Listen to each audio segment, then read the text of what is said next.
ancienne de Salam et la désignation du dieu soleil mourant qui se lèvera à nouveau comme Om, On, Al ou Emmanuel.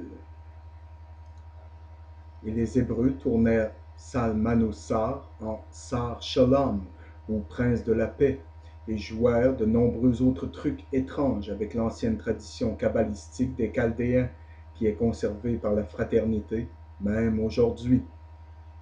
Les navires phéniciens ne naviguent plus la mer Méditerranée, et le secret de leur célèbre pourpre de Tyr a été perdu et tout récemment redécouvert, mais aucune association traditionnelle de l'ancien métier ne possède un intérêt plus absorbant pour l'étudiant moderne des mystères que celui qui relie la renommée de la maçonnerie ancienne aux marins aventureux dont les argosies ailés visitèrent au moins les trois quarts du globe à l'aube du compte-rendu humain.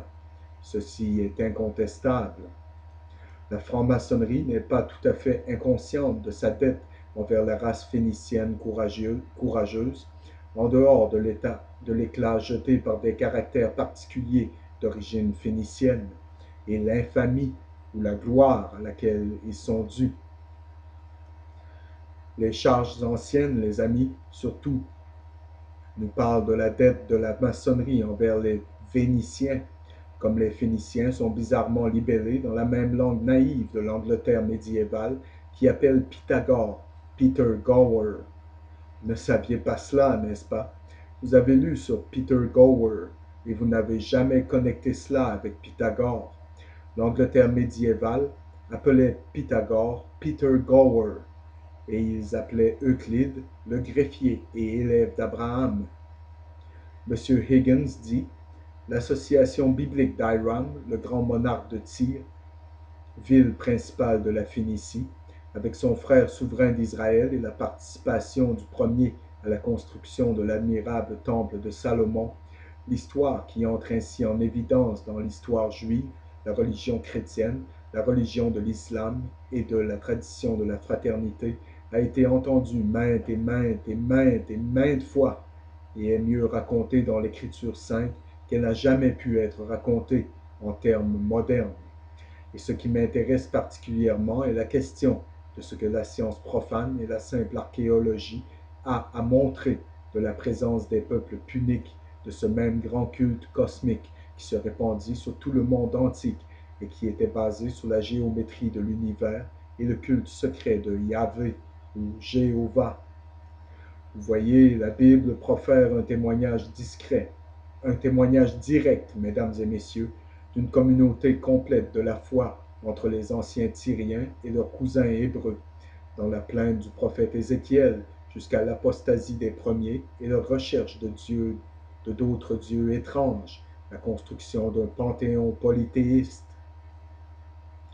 Et si l'on examine le sujet d'un point de vue tout à fait laïque, sans invoquer l'aide des annales sacrées, nous trouvons un énorme fond de preuves véritables que la branche phénicienne de la race sémitique a joué le rôle principal dans la distribution des arts, des sciences, de l'architecture, du symbolisme et de la religion des anciens centres culturels de l'Inde, de l'Égypte et de la Babylonie aux nouvelles civilisations qui étaient dispersées entre les îles et le long des rives de la Méditerranée, ainsi que sur la côte ouest de l'Europe et plus probablement, comme la preuve tend à indiquer, dans l'Amérique préhistorique.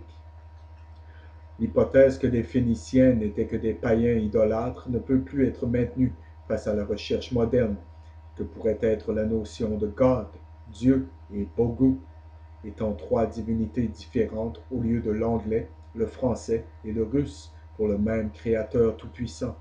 Les habitants de l'ancienne Tyr, de Sidon, d'Aradius, de Byblos, de Bérite et d'autres localités phéniciennes parlaient une langue si étroitement alliée à l'hébreu que l'un doit nécessairement avoir été un dialecte de l'autre. Et c'est absolument vrai, les amis, que si vous revendiquez un héritage, il doit y avoir une racine dans la langue où il n'y a et ne peut avoir, n'y a pas d'héritage.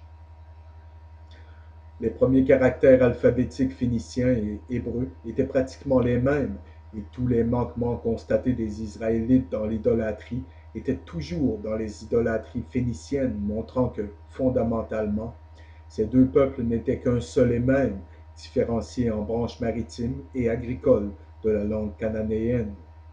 Les Phéniciens ont peut-être eu beaucoup de dieux, mais pour les prêtres, ils étaient des attributs de Jéhovah, tandis que les Hébreux avaient la distinction d'une adhésion obstinée à l'idée d'une divinité monothéiste, tout en tous, Jéhovah. Des vestiges phéniciens découverts sur toute l'étendue du continent de l'Ancien Monde, de Scandinavie à Ceylan, prouvent que ce peuple ingénieux étudiait les arts et les superstitions de leurs clients étrangers et qu'il fabriquait pour chacun des idoles particuliers, les amulettes et les ornements symboliques avec le même sens commercial qui a envoyé une fois des cargaisons d'idoles de cuivre de Birmingham en Inde avec chaque cargaison de Bible d'Oxford. Le temple du roi Salomon est représenté par l'archéologie comme ayant été un édifice phénicien typique. Un édifice phénicien, les amis. Beaucoup de gens ne veulent pas que vous sachiez cela, mais c'est exactement la vérité. Une adaptation que cette race d'architectes ingénieux fabriquèrent à partir des symboles que les différentes nations avaient du culte de Jéhovah. Il ne faut pas oublier que ce que nous appelons aujourd'hui la franc-maçonnerie était la science religieuse des anciens, l'état de l'art de ce jour. Bon ou mauvais ne faisait aucune différence. C'était une reconstruction symbolique de l'univers dans toutes ses parties, au milieu desquelles meubles magnifiques, imitant l'armée des cieux et les pouvoirs et les propriétés de la nature, les prêtres et les acolytes magnifiquement parés célébraient des allégories des grands cycles célestes et de la naissance spirituelle, de la vie et de la régénération de l'homme. Le mot homme en phénicien était Ish et la symbologie était toujours dans le soleil. La plus grande, la plus grande de toutes les contemplations parmi les Phéniciens, déclarait M. Higgins, qui était l'un des éminents experts, comme en témoignent leurs vestiges architecturaux, non seulement dans leur pays d'origine, à l'extrémité orientale de la mer Méditerranée, mais sur les sites des nombreuses colonies phéniciennes de la côte nord de l'Afrique, la plupart des îles grecques et en France et en Espagne, étaient le soi-disant double principe. La théorie de l'univers comme un merveilleux équilibre entre les forces qui cherchent à le détruire et les forces qui cherchent à le préserver était la base de toutes les religions orientales symbolisées dans les différents pays de différentes manières. Aujourd'hui, vous connaissez cela comme le positif et le négatif, le yin et le yang, le mâle et la femelle. Les Mongols employaient le symbole du yin et du yang, les hindous, les doubles poissons. C'est vraiment ce que les doubles poissons représentent, les amis. Les Égyptiens, les doubles serpents et les deux piliers. Les Phéniciens copièrent les poissons, les serpents et les piliers, et la plus grande contribution qu'ils ont apportée à la confrérie était dans la place centrale qu'ils ont donnée aux piliers.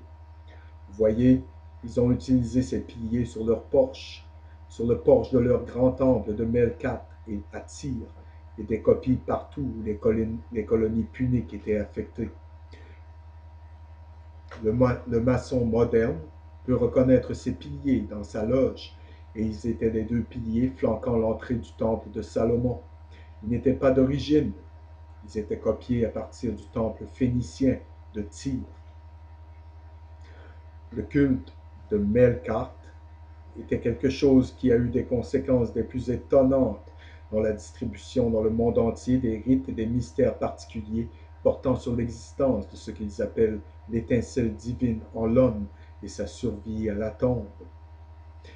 C'est le principe qu'ils utilisent pour convaincre leurs initiés que l'homme est un dieu. C'est le principe luciférien. Melkart aurait signifié roi de la ville de Tyr et a été identifié par les Grecs avec Hercule, parce que, comme Hercule, qui était une incarnation du principe solaire, du soleil, il était affligé d'une certaine manière particulière par chacun des 12 signes du zodiaque qui guettaient pour le tuer. Melkart était aussi appelé Baal, le Seigneur, et Adonai, le Seigneur, qui signifie exactement la même chose. Le Adonai en haut était le prototype spirituel de l'Adonai en bas, et les mystères phéniciens montraient la vie irréprochable, la mort tragique et la glorieuse résurrection de l'être comme un exemple pour l'humanité. Tout le symbolisme phénicien montre que le blé et les raisins étaient les symboles de la matière et de l'esprit à cet égard. Le rêve de Joseph, du boulanger et du maître d'hôtel, n'était qu'une allégorie phénicienne de la mort de la matière et de la survie de l'esprit. Bonne nuit et que Dieu vous bénisse tous.